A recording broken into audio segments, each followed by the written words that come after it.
Paventato sciopero degli operatori ecologici delle imprese del lato Gesa G2 per i prossimi giorni di febbraio, in prossimità dell'inizio della sagra del mandorlo in fiore. Un po' come avvenne 2 anni fa, quando nella settimana della sagra Agrigento era invasa dai rifiuti.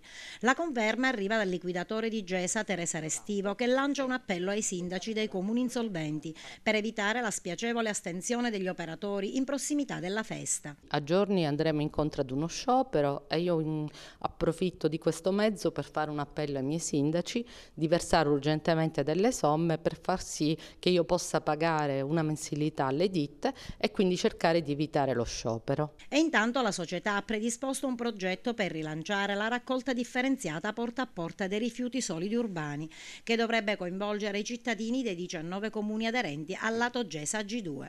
Un progetto sperimentale con il doppio obiettivo: tutela dell'ambiente e risparmi in termini economici sia per i cittadini che per la stessa Gesa. È un progetto sperimentale che l'ufficio sta predisponendo, è un porta a porta con notevoli risparmi sia nei conferimenti, sia perché stiamo realizzando l'impianto di compostaggio a Casteltermini e quindi tutto l'umido potrebbe andare a finire nel nostro impianto. Oltretutto, potenziando anche il monomateriale, avremo anche dei risultati proprio dal vendere al CONAI e agli altri consorzi tutto questo monomateriale. Quindi questo potrebbe a regime veramente fare scendere in maniera significativa le bollette dei cittadini.